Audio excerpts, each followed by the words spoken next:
Hey, this is Adam Stites, and it was another week. Not much different result than what we've seen in the last 10 weeks. The Jaguars lose again, and this one really wasn't close ever. In the very first drive of the game, the Jaguars got down into scoring position and settled for a field goal. And they had that 3-0 lead early, and that was really their only score. It was their only score of the day. They were able to get into field position a few times. But they turned the ball over on downs 3 times, couldn't convert deep in Dolphins territory. The last one was when the game was well out of hand, but they had 2 opportunities to try and get a short 4th and 1 run, and they couldn't convert on those.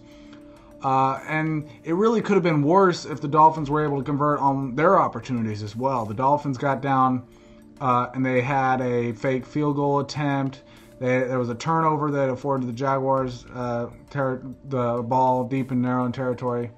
So the Dolphins gave the Jaguars chances to make plays, and the Jaguars just didn't make them, which is more of what we've seen this season. Really more of the same stuff. One of the only things left to really watch for is the development of the receivers. We talk about this every week. The receivers, we're hoping that they can come along, and we saw more from Cecil Shorts. Justin Blackmon had a good day. Neither one of them had a huge day, but both of them, you saw what you wanted to see, and that's good news. Chad Henne was Chad Henne. I don't think we saw.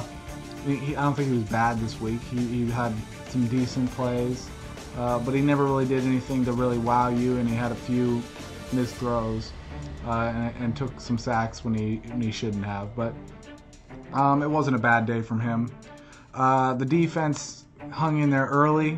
They forced the Dolphins to only 3 points in the first 20 minutes of the game, and then gave up a huge drive. And then in the second half, they were just put on the field way too much by the offense. The offense had 3 consecutive 3-and-outs to open up the second half, and that really just made the defense have to stick out there for 3 consecutive 60-yard drives, and that ate them up. So it's nothing new. The Jaguars have the Patriots next week, which really shouldn't be anything close to a game. That should be a blowout. I think we all expect that. But considering it's the Jaguars, who knows? They seem to pull out the crazy close games when they have no business doing so. Perfect example was their road game against the Texans.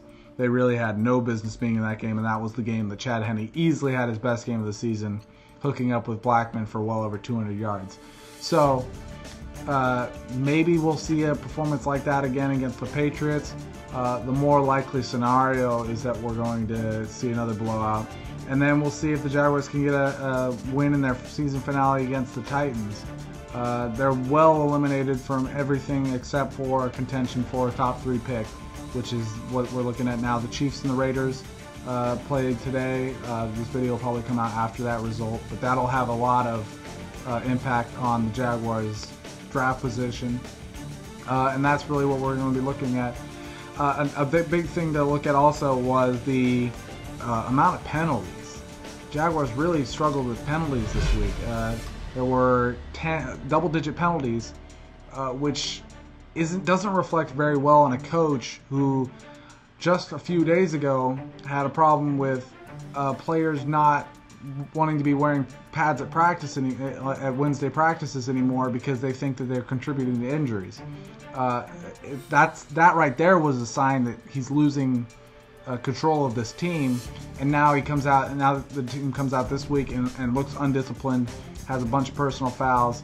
Some of them were ticky-tack fouls, but 10 penalties is 10 penalties no matter what. So that doesn't reflect very well on him, and that's not good with 2 games left for him. So Mike Mularkey's job may be in jeopardy. And so with 2 games to go, these last 2 games, how the Jaguars look resolve-wise is going to be something to definitely watch. So tune into Big Cat Country. Subscribe to the YouTube channel. This is Adam Stites, and we'll be giving you more information about a possible head coaching change and what they're going to do with the offseason. So tune in next week, guys.